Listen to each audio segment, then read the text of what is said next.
एक बार भगवान योगेश्वर श्री कृष्ण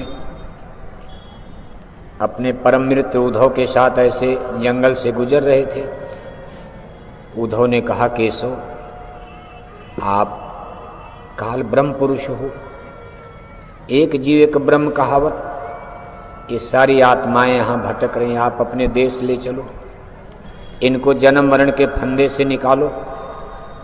भगवान श्री कृष्ण ने कहा, उद्धव निकालना तो चाहता हूँ, लेकिन जब कोई चलने को तैयार हो तब तो। ये केवल कथा सुन लेते हैं लेकिन इच्छा नहीं बनाते, और जब तक इच्छा नहीं बनेगी हम ले नहीं जा सकते। तो उद्धव ने कहा, अरे महाराज क्यों नहीं चलेंगे? तब तक सामने एक सूअर दिखाई पड़ा। भगवान श्री कृष्ण ने कहा, देखो ये सबसे गंदा जानवर सूअर है, दिन भर टट्टी खाता, बड़ी इसकी दुर्दशा हो रही। आदमी की बात छोड़ो, आप जाओ इस सूअर से कहो कि चलोगे स्वर्ग वैकुंठ, मुक्ति मिल जाएगी, हम चलो। उद्धव बेचारे गए, सूअर से कहते, भाई देखो ये भगवान योगेश्वर श्री कृष्ण है, आपको स्वर्ग वैकुंठ ले जाना चाहते, आप चलने को तैयार हो जाओ। तो सूअर ने कहा, भाई हम तो जानते, नाम तो सुना है कि ब्रह्म योगेश्वर, काल ब्रह्म योगेश्वर श्री कृष्ण है, स्वर्ग वैकुंठ ले जा सकते, लेकिन महाराज आप जाकर भगवान श्री कृष्ण से पूछिए इनके स्वर्ग वैकुंठ वहां टट्टी खाने को मिलेगी कि नहीं मिलेगी? टट्टी? उद्धव ने कहा, टट्टी? अरे कहा, जहां टट्टी रहेगी वही तो मेरा अमृत वही है। अब सूअर को टट्टी के अलावा मिठाई अच्छी लगेगी? सूअर का भोजन ही वही है। उद्धव ने जाकर के कहा, केशव, भगवान के ने कहा, उद्धव सूअर ने क्या कहा? अरे कहा केशव, सूअर ने कहा, भाई हम चलेंगे तो चलो ठीक, लेकिन भगवान श्री कृष्ण ने कहो कि उनके स्वर्ग वैकुंठ में टट्टी मिलेगी कि नहीं खाने को? तो भगवान श्री कृष्ण ने कहा, उद्धव यही तो बात है, सकल जीव सारी आत्मा इसी तरह कहीं न कहीं फंसी हैं, कोई कहीं फंसा, कोई कहीं फंसा, कोई न कोई ये शर्त लगा देते, सब लोभ और मोह की गिल्टी और ग्रंथि में ऐसे बंध गए। बंधे तुम गाढ़े बंधनान, फांसे तुम गाढ़े बंधनान, पहला बंधन पड़ा देह का, दूसर तिरिया जान, तीसर बंधन पुत्र का जानो, चौथा नाती मान, नाती के फिर नाती होंगे, तो फिर कहिए कौन ठिकान, चौड़र पचरर सतरर रसरी, बांध लिया तुम बहुबित तान, सुख संपदा या हाट हवेली, आय बिछाया बहुबित जाल, मरे बिना तुम छोड़त नाही, जीते भर देते नहीं कान, संत सदगुरु बहु समझावें, उनकी बातें एक न मान, अब कैसे मुक्ति बने तुम्हारी, अब भरमो 84 खान। महात्माओं ने अंत में फैसला सुना दिया कि हम तो समझाते समझाते थक गए, अब हम चले, ये जगह सुनने मानने को तैयार नहीं, अब भरमो 84 खान, जहां गिल्टी वहीं फंसो, जहां आशा तह बाशा, मोह सकल व्याधिन कर मूला। जीवन भर जिस चीज से मोह किया, जिस चीज में लगाव रखा, जिस चीज में बंधन रखा, जिससे ज्यादा प्रीति प्यार किया, मौत के समय वही चीज नाचने लगी, उसी समय प्राण निकल गए और वहीं जाकर पुनर्जन्म हो जाता। इसीलिए कहा मोह शकल व्याधिन कर मूला। इसलिए महापुरुष अपने सत्संग वचन के द्वारा धीरे धीरे समझा समझा कर हमारे मोह के बंधन को, जितने गिल्टी है इसको गलाना चाहते हैं, बंधन को तोड़ना चाहते हैं, बंधन की गांठ को। जैसे खूंटे में बंधी गाय, रस्सी में पैर में बंधी है, गले में लगी है, खूंटे में है, अपनी सीमा के बाहर वो कैसे जा सकती? ऐसे माया ने इस संसार जगत में इतने बंधन, एक दो होता तब तो छोड़ देते, अनेक बंधन। आदमी कहा भाई चलो हम शादी नहीं करेंगे, स्त्री करेंगे नहीं, ऋषि मुनियों ने सोचा जब स्त्री बंधन है, कभी हम शादी करेंगे नहीं, रहे बांस न बजे बांसुरी। कहा हम राजपाट, राजाओं ने कहा चलो हम राजपाट छोड़ देते। महात्मा बुद्ध, गोपी चंद, भर्तृहरि, बड़े बड़े चक्रवर्ती सम्राट नरेशों के राजकुमारों ने अपने किले महल छोड़कर जंगल चले गए। कहा जब बवाल ही है, ये बंधन खत्म। रोज रोज सोचने की क्या, चलो हम सब छोड़ दे रहे। सोने चांदी के गहने पहनने वाले फक्कड़ बन गए, फटी पुरानी गुदड़ी पहनकर जंगलों में फकीर बन गए। चित्तौड़ की महारानी मीरा ने चित्तौड़ का किला महल त्याग कर और देखो गुरु रविदास के चरणों में जाकर पग बांधे घुघरू नाची मीरा। मीराबाई को दीवानी मीरा कहा जाने लगा। पागल, दीवानी माने पागल, जमाने ने पागल कह दिया, पागल। और मीराबाई ने कहा हेरी मैं तो प्रेम दीवानी, मेरा दर्द न जाने को, दर्द की मारी बन बन डोलूं, दर्द मिला, दर्द की मारी बन बन डोलूं, वैद मिला ना को। मेरे जो दर्द है इसका कोई वैद नहीं मिलता। मीरा की प्रभु पीर मिटे जब वैद संवलिया हो। खोजत खोजत संत रविदास मिले मोर सतगुर, देने सूरज शहदानी। लेकिन सब लोग सब कुछ त्याग किए, लेकिन बात जंगल में गए वहां भी वही चीज। ऋषि मुनियों को देखो, मान ने सम्मान ने, माया ने वहां भी पटका। तमाम ऋषि मुनियों की कथा कहानी सुनते हो, घर परिवार छोड़ दिया, शादी ब्याह तक नहीं किया, लेकिन श्रृंगी को भृंगी कई डारेस। नारद के पीछे पड़ गए पछार, पूजा करत गोरख जी को लूटा, निबरिस को लूट लिया, हलवा खिला। बड़े बड़े ऋषि मुनि ज्ञानी ध्यानी सबकी मट्टी पलीत कर दिया, सबको माया ने पतित बना दिया। धोबी न इधर के रहे, न घर के रहे, न घाट के रहे, जंगल में चले गए, साधु बन गए। न घर के रहे, न गृहस्थी के रहे, न घाट के रहे, न साधु, न संन्यास, न इधर है न इधर है। कहने का मतलब यह है कि बहुत ही क्रूर जाल में, क्रूर भयंकर, कोई दया माया नहीं है। ऐसी जगह आपको रखा गया जहां कोई दया माया का प्रश्न ही नहीं। यहां से कोई क्या निकल सकता। आप जितना कुछ कर रहे हो, त्याग सेवा ये वो, कहीं उसका रिजल्ट परिणाम, कितनी गठरी भारी, कितने बंधन है। हमारी एक पीढ़ी सत्संगियों की मर चुकी है, दूसरी पीढ़ी बुढ़ापे में है, तीसरी पीढ़ी युवा संगत देखो तैयार हो रही।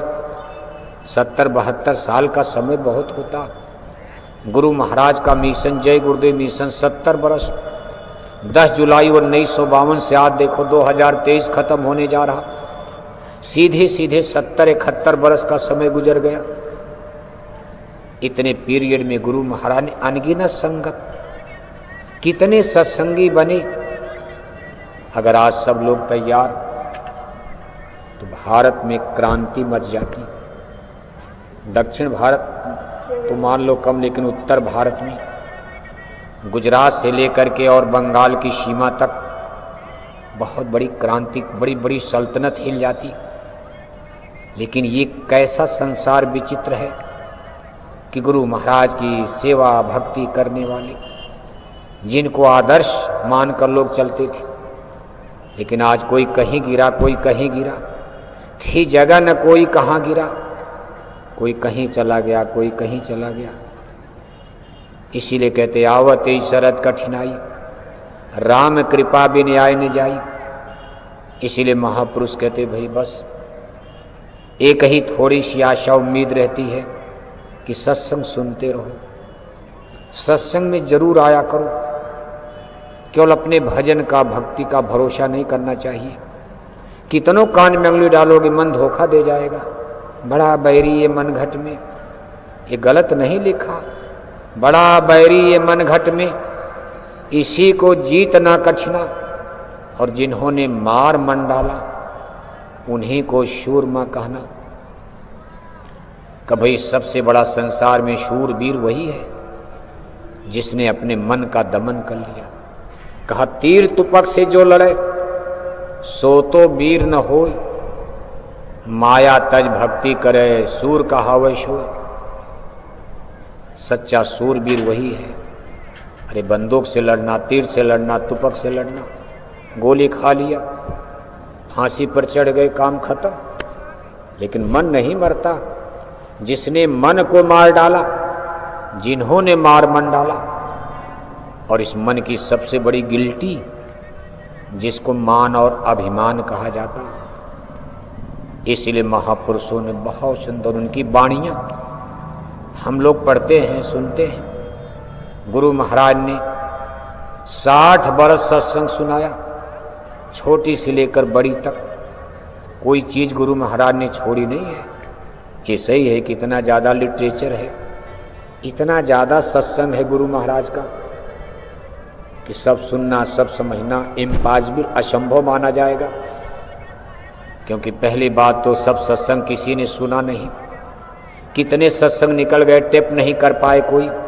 तब मशीनें इस तरह थी नहीं। 1954 में, 56 में, 60 में इस तरह के इंटरनेट, कंप्यूटर, मोबाइल सिस्टम नहीं थे।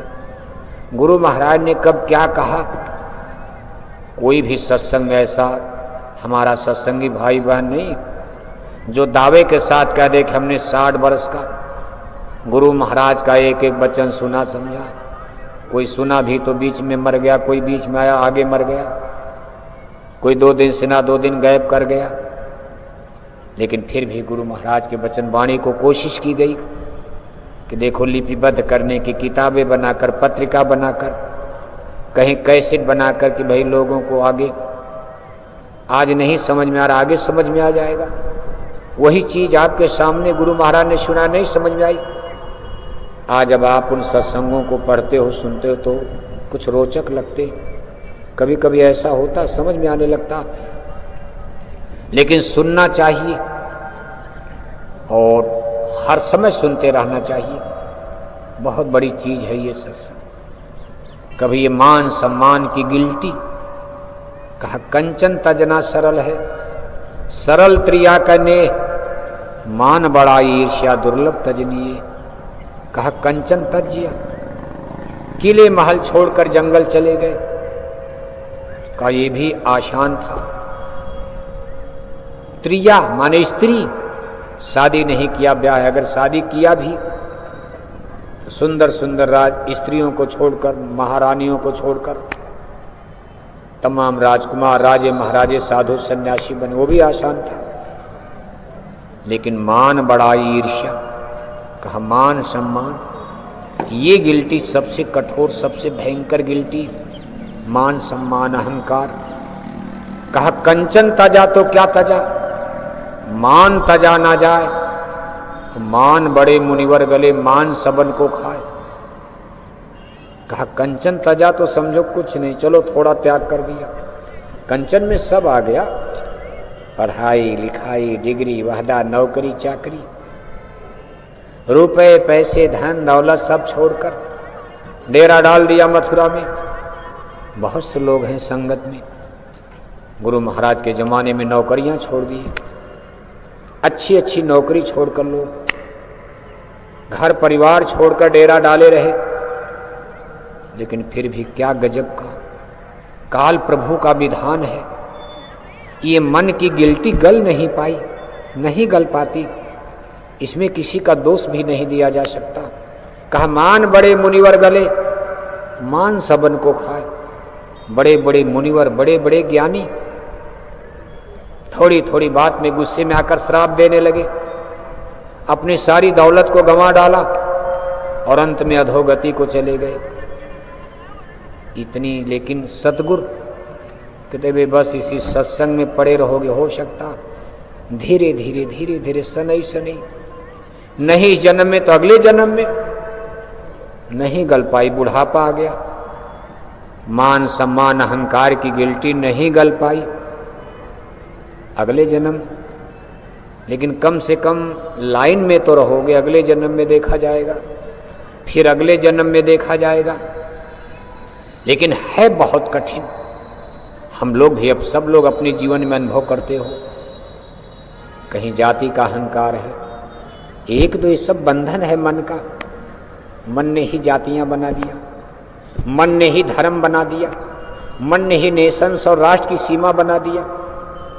कभी ये मेरा भारत है, तेरा पाकिस्तान है, ये सब गिल्टी है। इसी ने जीवों को घेर डाला, ये हिंदू, ये मुसलमान, ये ब्राह्मण, ये क्षत्रिय, यादव, हरिजन। अरे है क्या? आज मौत आ जाए, आज धरती माता खत्म, धरती माता भी तो खत्म हो जाएंगी, महाप्रलय में भी खत्म, भारत पाकिस्तान, मंदिर देवालय शिवालय सब खत्म। कभी मेरा मंदिर है, तेरा मस्जिद का, ये सब गिल्टी बना दिया, जीवों को ऐसा उलझा दिया घेरे में, कौन निकल पाएगा? इसी को लोग धर्म मानते, इसी को अध्यात्मवाद मान रहे, साइंस ऑफ सोच। थोड़ा मोड़ा गाना बजाना कर लिया, रामायण गीता का, यही सत्संग हो गया। सत्संग किसी को पता ही नहीं चल पाया। कहा सत्संग किसको कहते हैं, वह भी तुम सुन ले, सत्य नाम सत्पुरुष का जहां कीर्तन हो। कीर्तन माने साउंड, आवाज, शब्द होता। कभी जहां आवाज आए, और किसकी आवाज? सतनाम सत्पुरुष की। सतनाम सत्पुरुष की आवाज बीन और बांसुरी है, बजाना नहीं है। घंटे संग की आवाज के ऊपर जहां से सारी यूनिवर्स ब्रह्मांड की रचना हुई है, जहां से सारे मसाले निकले, उस कीर्तन को, आवाज को बीन और बांसुरी कहा गया। ये सतलोक अमर देश साउंड है, वेव्स ऑफ साउंड, ध्वनि की तरंगे चली आवाज की। शब्दय धरती शब्द आकाशा, शब्दय शब्द भया प्रकाशा, सगला सृष्टि शब्द के काछी, नानक शब्द घटा घटा छे। इसी ने सारे ब्रह्मांड को, यूनिवर्स को फैला दिया, चटाई की तरफ फैला दिया। और जब ये शब्द सिमटेगा तो सारे ब्रह्मांड को चटाई की तरफ ही लपेट देगा और ले जाकर भंवर गुफा में सिमटा देगा, वहीं तक महाप्रलय। अब जहां ये सतनाम सत्पुरुष का कीर्तन आवाज, उसको सत्संग कहते हैं। यानी जब आपको ये आवाज मिल जाएगी, हमारा देश जन्म मरण खत्म हो जाएगा,